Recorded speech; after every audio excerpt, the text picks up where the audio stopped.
2011 में अन्ना हजारे आंदोलन से एक नाम निकल कर आया जिसकी पहचान पूरे भारत में हो गई। वो नाम था अरविंद केजरीवाल। उन्होंने एक राजनीतिक दल की स्थापना की जिसका नाम है आम आदमी पार्टी। ये आम आदमी पार्टी आज फिर से चर्चा में है, इसलिए नहीं कि उन्होंने चुनाव जीत लिए हैं, बल्कि इसलिए उन्होंने वो दर्जा हासिल कर लिया है जो इस देश में चुनिंदा राजनीतिक दलों को ही मिला हुआ था। 2011 से 2022 की ये यात्रा, दो विरोधाभासी तथ्य यहाँ पर निकल कर आते हैं। पहला तो ये कि आम आदमी पार्टी का कोई भी मेंबर ऑफ पार्लियामेंट लोकसभा में आपको नहीं मिलेगा। लेकिन दूसरा तथ्य ये भी है कि उन्होंने अपने आप को एक राष्ट्रीय राजनीतिक दल में बदलने का दर्जा हासिल कर लिया है। ये दर्जा सिर्फ 8 राजनीतिक दलों को ही हासिल है। तो आज की वीडियो में हम जानेंगे कि ऐसा उन्होंने कैसे किया है। नमस्कार दोस्तों, मैं प्राची सुपर कोचिंग आईएएस वे टेक्स्ट बुक में आप लोगों का बेहद स्वागत करती हूँ। आज की वीडियो में ना सिर्फ नेशनल पार्टी स्टेटस के बारे में हम बात करेंगे, सर्टेन कंडीशंस को देखेंगे जिनको अचीव करने पर आपको ये दर्जा मिलता है। हम ये भी बात करेंगे कि राष्ट्रीय पार्टी के रूप में अगर आप दर्ज हो जाते हैं तो आपको क्या फायदा मिलता है, और साथ ही हम जानेंगे कि अगर एक बार दर्जा मिल गया है तो क्या ये हमेशा के लिए रहता है या इसको रिव्यू किया जा सकता है। और अंत में जानेंगे कि कैसे इलेक्शन कमीशन ऑफ इंडिया ने कुछ पार्टीज को नोटिस भेजा हुआ है कि आपका राष्ट्रीय दर्जा बरकरार क्यों रखा जाए, इसका जवाब दीजिए। देखते हैं न्यूज़। यहाँ पे आप देखेंगे कि गुजरात के रिजल्ट्स आए हैं और आपका स्टेटस जो है अपग्रेड होने वाला है, क्योंकि उनको नेशनल पॉलिटिकल पार्टी के रूप में अब दर्ज किया जा सकता है। यहाँ पर यह बताया गया है कि भले ही उन्होंने हिमाचल में 0 स्कोर किया हो, लेकिन गुजरात में उन्होंने इतने जो है वोट हासिल कर लिए हैं ताकि उनको जो है एक नेशनल पार्टी के रूप में जो है दर्ज किया जा सके। यानी कि उन्होंने गुजरात में कुछ तो हासिल जो है कर लिया है। जैसे ही इलेक्शन कमीशन की फॉर्मल नोट मिल जाती है, ऐसे ये 9th पार्टी होगी जिसको ये दर्जा मिला है। यानी कि इससे पहले 8 पार्टीज को ये दर्जा हासिल हो चुका है। कौन कौन सी वो पार्टीज हैं, नाम देख लेते हैं। Bahujan Samaj party, Bharatiya Janata party, communist party of India, communist party of India Marxist, CPM, national जो कांग्रेस है, Indian national Congress, nationalist Congress party, all India Trinamool Congress और नेशनल पीपल्स पार्टी। ये वो कुछ राजनीतिक दल हैं जिन्होंने ये खास दर्जा जो है हासिल कर लिया है। यहाँ पर देखिए, एक्सप्लेन का एक आर्टिकल आया था कि राजनीतिक दलों को किस तरीके से राष्ट्रीय दर्जा हासिल होता है, और दूसरा बताया गया है कि यदि आपको अब ये दर्जा मिल ही गया है तो अब क्या बदल जाएगा, क्या चेंज उनके लिए जो हो यहाँ पर हो जाएगा। तो देखिए, जो election symbol reservation and allotment order 1968 है, वो ये कहता है यदि आप कुछ शर्तों को पूरा कर लेते हैं तो आपको राष्ट्रीय पार्टी का दर्जा मिल जाता है। ये दर्जा आपको कौन देता है? तो इलेक्शन कमीशन जो है ये दर्जा आपको देता है। वो आपको एक स्टेट पार्टी के रूप में, यानी कि राज्य का दर्जा आपको मिल जाता है, या फिर नेशनल पार्टी के रूप में रजिस्टर कर लेता है।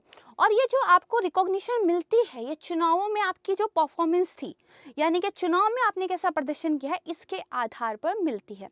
लेकिन पार्टीज तो बहुत सारी हैं जो चुनाव में उतरती रहती हैं।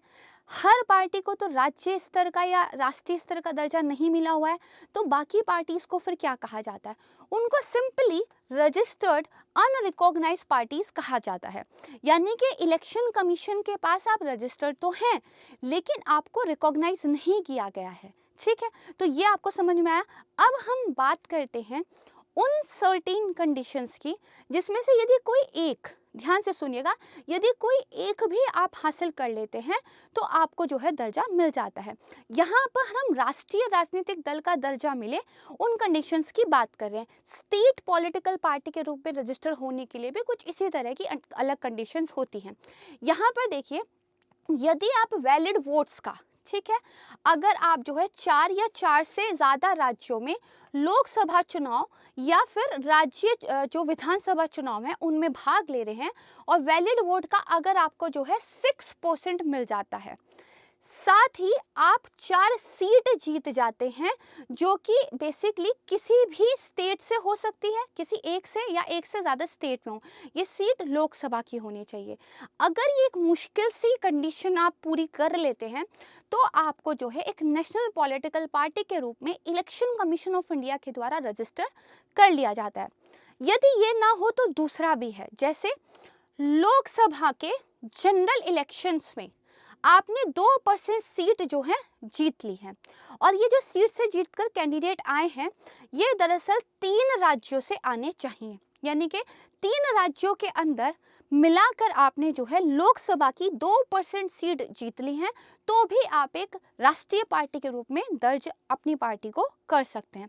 एक और कंडीशन है यहाँ पर, देखिए, अगर आपको 4 राज्यों के अंदर स्टेट पार्टी के रूप में दर्ज कर लिया जाता है, 4 अलग-अलग राज्यों में अगर आपने स्टेट पार्टी का दर्जा हासिल कर लिया है, तो ऑटोमेटिकली रूप से आपको नेशनल पार्टी के रूप में जो है अपग्रेड कर दिया जाता है। अब अरविंद केजरीवाल जी की जो पार्टी है, आम आदमी पार्टी, उन्होंने इसमें से कौन सा दर्जा जो है प्राप्त किया है? जो कंडीशंस मैंने आपको पीछे दिखाई थी, वही कंडीशंस यहाँ हिंदी में भी लिखी हुई है, तो इसको आप देख सकते हैं। मेरा टेलीग्राम चैनल है प्राची मैम टेक्स्ट बुक करके, अगर आप सर्च करेंगे आपको डिस्क्रिप्शन में लिंक भी मिल जाएगा, उसको आप ज्वाइन कर लीजिए। पीडीएफ्स जो है वहाँ पर मेरे द्वारा शेयर कर दी जाती है।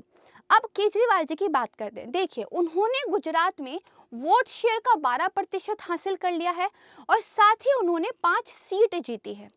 इसका मतलब क्या हुआ? इसका मतलब ये हुआ, गुजरात के अंदर एक राज्य स्तरीय पार्टी के रूप में दर्ज होने के लिए जो कंडीशन की ज़रूरत थी वो उन्होंने पूरी कर ली।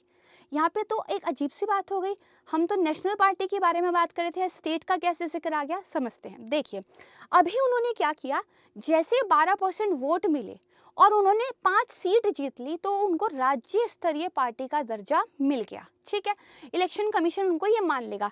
अब ये जो गुजरात है ना, ये चौथा ऐसा राज्य है जहां उनको स्टेट पार्टी का दर्जा मिल गया है।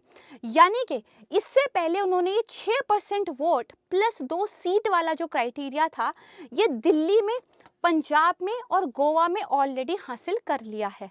और गुजरात में जैसे ही वो एक चौथा राज्य जैसे बना जहाँ पे उन्होंने ये दर्जा हासिल किया, तो ऑटोमेटिकली रूप से वो एक राष्ट्रीय पार्टी के रूप में दर्ज होने के लिए क्या है, एलिजिबल हो गए हैं। तो ये यहाँ पर दरअसल हुआ है। अब किसी राष्ट्रीय दल को क्या बेनिफिट्स मिलते हैं, क्यों ये स्टेटस इतना इलीट माना जाता है? तो अब ये जो है आम आदमी पार्टी को भी बेनिफिट्स मिलेंगे। देखिए, जैसे ही आपका ये रिकॉग्निशन हो जाता है, तो जो आपका इलेक्शन सिंबल है, जो आपका चुनाव चिन्ह है, अक्रॉस द इंडिया पूरे भारत के लिए फिक्स हो जाता है। जैसे इनका जो सिंबल है ब्रूम, झाड़ू, वो फिक्स हो जाएगा, उसको कोई और नहीं ले सकेगा और ये पूरे भारत में हो जाएगा। ठीक है, अदरवाइज क्या होता है कि अगर सिर्फ आप एक स्टेट पार्टी हैं, तो आपका जो सिंबल है वो शायद आपके राज्य में तो आप ही के पास रहेगा, लेकिन दूसरे राज्यों में बदल सकता है, depend on the availability of the symbols. ठीक है, तो पहली बात तो आपका सिंबल फिक्स हो गया पूरे भारत में। दूसरा क्या हुआ, जब आप नॉमिनेशन फाइल करते हैं, यदि कोई व्यक्ति उस पार्टी से है जो या तो नेशनल पार्टी है या स्टेट पार्टी के रूप में दर्ज है, तो उसको जब नॉमिनेशन करना रहता है, उसको सिर्फ एक प्रपोजर की ज़रूरत होती है। फिर इसके बाद देखिए, आपको जो 2 सेट होते हैं इलेक्टोरल रोल के, वो भी फ्री ऑफ कॉस्ट दिए जाते हैं इलेक्शन कमीशन की तरफ से। ये तो छोटी बात थी, और बड़ी बात पे बात करते हैं। एक नेशनल पार्टी को लैंड या बिल्डिंग मिलती है सरकार की तरफ से, ताकि वो पार्टी ऑफिस बना सके। यानी कि आपको अपनी पार्टी का अगर ऑफिस बनाना है और आप एक राष्ट्रीय पार्टी का दर्जा रखते हैं, तो आपको जो है सरकार की तरफ से जमीन या बिल्डिंग मिलेगी। ठीक है, इसके अलावा देखिए, 4 स्टार कैंपेनर आप रख सकते हैं, यानी कि आप 4 नहीं 40 स्टार प्रचारक आप रख सकते हैं। अदरवाइज 20 का जो है एक लिमिट रहता है, और स्टार प्रचारकों का जो खर्चा होता है ना, वो भी आपके चुनावी खर्चे में नहीं जोड़ा जाता। इसके अलावा देखिए, इनको टाइम स्लॉट मिलता है नेशनल और स्टेट टेलीविज़न पर, साथ में रेडियो पर भी, ताकि जो इंडिया की मास है उसको आप कम्युनिकेट कर सके, उसको एड्रेस कर सके, प्रचार कर सके। एक टाइम स्लॉट आपको फिक्स कर दिया जाता है। तो ये हम समझे कि राष्ट्रीय पार्टी के दर्जा मिलने के क्या कुछ कंडीशंस हैं और क्या उसके फ़ायदे हैं। अब समझते हैं कि क्या कोई पार्टी ये टैग लूज़ कर सकती है। देखिए, एक बार यदि आप राष्ट्रीय स्टेट पार्टी के रूप में रजिस्टर हो जाते हैं, तो अगले जो इलेक्शंस होंगे तब तक आपका ये स्टेटस इंटैक्ट रहता है। ठीक है, इसको कोई चेंज नहीं कर सकता। इससे पहले दरअसल होता क्या था, हर 5 साल बाद इलेक्शन कमीशन रिव्यू भी करता था, लेकिन फिर उसमें संशोधन कर दिया गया और उसकी लिमिट को बढ़ा दिया गया है। दूसरा देखिए, ये स्टेटस आप लूज कर देंगे यदि 2 लगातार होने वाले असेंबली या लोकसभा चुनावों में आप जो कंडीशंस से बने थे उसमें से जो है उन कंडीशंस को लूज कर देते हैं। अगर आपने जिन कंडीशंस को पूरा करके दर्जा हासिल किया है, लगातार 2 चुनावों में आप उसको नहीं हासिल कर पाते हैं, तो स्टेटस आपका चला जाएगा। अब बात आती है कि इन पार्टीज को नोटिस मिला हुआ है, NCP, TMC, CMI and BSP अब उन रिक्वायरमेंट्स को बेसिकली होल्ड ही नहीं करती हैं जिससे नेशनल पार्टी का दर्जा उनको मिले, तो इनके डी रिकॉग्निशन फेस करनी पड़ सकती है। यहाँ पर इलेक्शन कमीशन ने पूछा है एनसीपी, सीपीआई और टीएमसी से नोटिस देकर कि भाई आपको क्यों डी रिकॉग्नाइज ना कर दिया जाए एक नेशनल पार्टी के रूप में। तो इन लोगों ने रिक्वेस्ट की कि जो हमारा ये स्टेटस है कम से कम 2024 तक बना रहने दीजिए, और इसका जो बेसिकली केस है वो भी पेंडिंग है। यहाँ पर जो है वीडियो खत्म होता है, जल्द मिलूंगी आपको एक नई वीडियो के साथ। That's all from my side. और सुपर कोचिंग IAS वे टेक्स्ट बुक को सब्सक्राइब जरूर कर लीजिएगा। Thank you so much. नमस्कार, जय हिंद।